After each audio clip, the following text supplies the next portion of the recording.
Think of musical intervals as the connective tissue between notes, whether played one after the other like a conversation, a melody, or together like a physical embrace, harmony.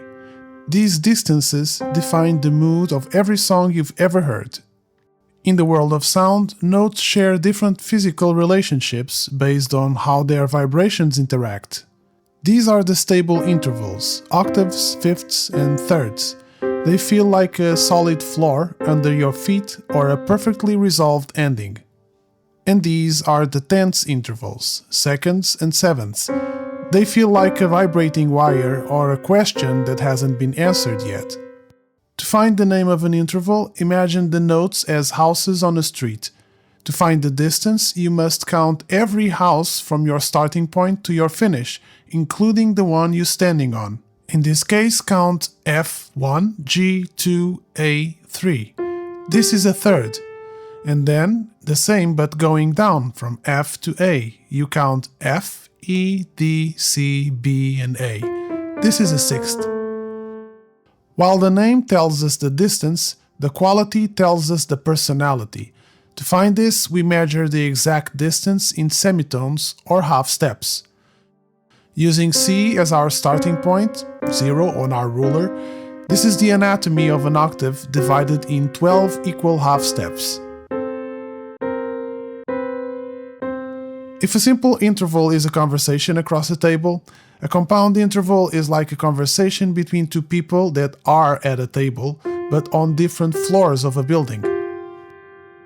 This is the range we just covered, the immediate neighborhood of sound. And compound intervals, when the notes are on different floors, or in other words, when they are separated by an octave. Interval complementation, or inversion, is finding the missing piece needed to complete an octave.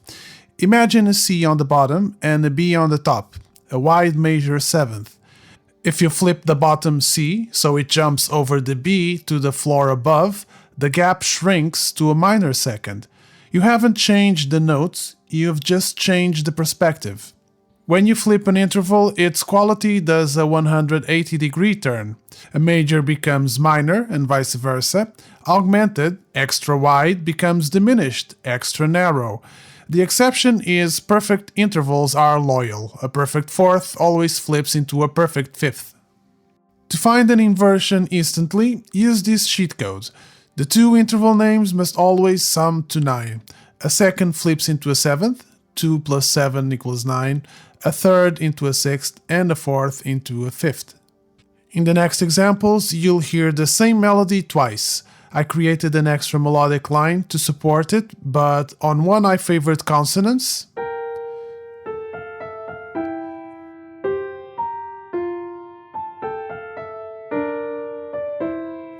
and on the other version, dissonance.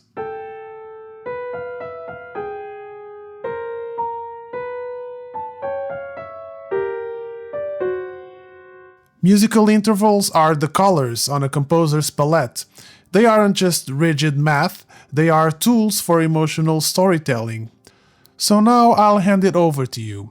Create a melody and compose using interval relationships to control the sections where you want consonants or dissonance and how much of it. Happy composing, and until next time.